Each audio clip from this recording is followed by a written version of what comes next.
قرآن مجید میں 5 جگہ اللہ کے حق کے بعد فوراً والدین کا حق ہے. وَقَضَىٰ رَبُّكَ أَلَّا تَعْبُدُوا إِلَّا إِيَّاهُ وَبِالْوَالِدَيْنِ إِحْسَانًا. تیرے رب نے فیصلہ کر دیا ہے کہ اس کے سوا کسی کی بندگی نہیں کرو گے اور والدین کے ساتھ نیک سلوک کرو گے. اللہ کے حکم کے بعد، اللہ کے حق کے بعد والدین کا حق ہے. سورہ لقمان میں انشکر لی ولوالدیک، شکر ادا کرو میرا بھی اور اپنے والدین کا بھی. اور سورہ بنی اسرائیل میں تو کیا تفصیل آئی ہے. اما یبلغن عندک الکبر احدہما او کلاہما فلا تقل لہما اف ولا تنہرہما وقل لہما قولا کریما واخفض لہما جناح الذل من الرحمۃ وقل رب ارحمہما کما ربیانی صغیرا. اگر تمہارے والدین میں سے ایک یا دونوں تمہارے پاس بڑھاپے کی عمر کو پہنچ ہی جائیں،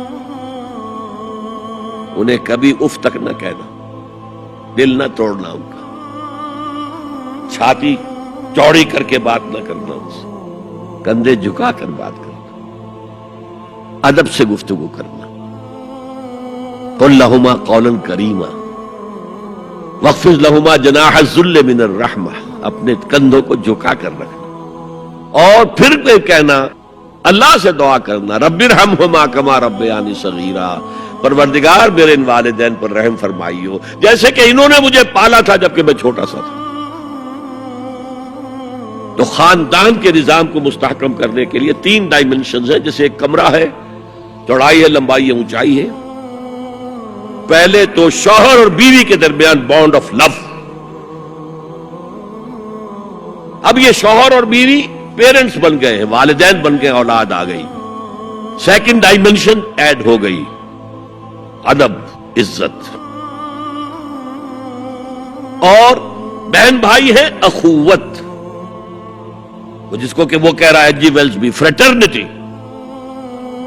خاندان کا ادارہ مستحکم. یہاں ایک نقطہ اور بیان کر دوں. لیگل لیول پر بیوی کے حقوق کم ہیں، شوہر کے زیادہ ہیں. الرجال قوامون علی النساء، سیدھی سیدھی بات ہے اور ہمیں ڈٹ کر کہنا چاہیے. یہ اس سے زیادہ معقول بات کوئی نہیں ہے. کسی ادارے کے 2 سربراہ برابر کے اختیارات والے نہیں ہو سکتے. لیکن اخلاقی طور پر جو ماں کا حصہ ہے، باپ کا حصہ اس سے 1/3 ہے.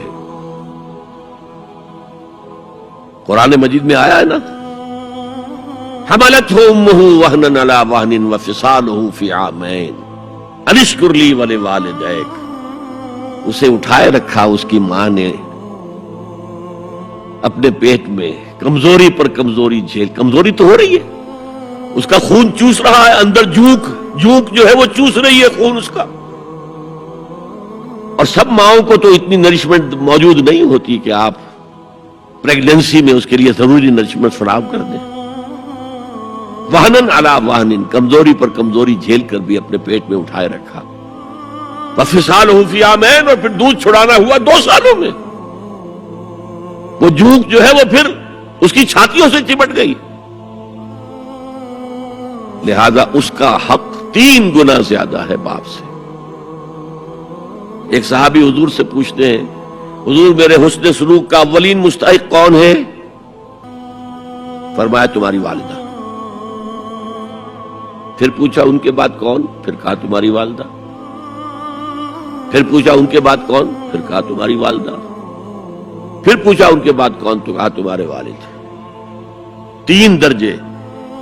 اور یہ جو فرمایا الجنت تحت اقدام الامہات، جنت تو ماؤں کے قدموں تلے ہے، یہ باپ کے بارے میں تو نہیں فرمایا. یہ ہے ایکویشن، بیلنس. اسلام قسط کی بات کرتا ہے، انصاف کی بات نہیں کرتا. انصاف تو یہ کہ آدھی روٹی ادھر دے دو، آدھی ادھر دے دو. انصاف ہے، یہ اچھی چیز ہے. یہ قسط یہ ہے کہ بوجھ اٹھانا ہے تو جو زیادہ قوی ہے اس کو زیادہ بوجھ دو اٹھائے، اور جو کمزور ہے اسے کم بوجھ دو. یہ قسط ہے. تو اسلام نے عورتوں پر ذمہ داریاں کم رکھی، ان کے اختیارات کم رکھے، لیکن اولاد پر حق ماں کا 3 درجے فائق رکھنا.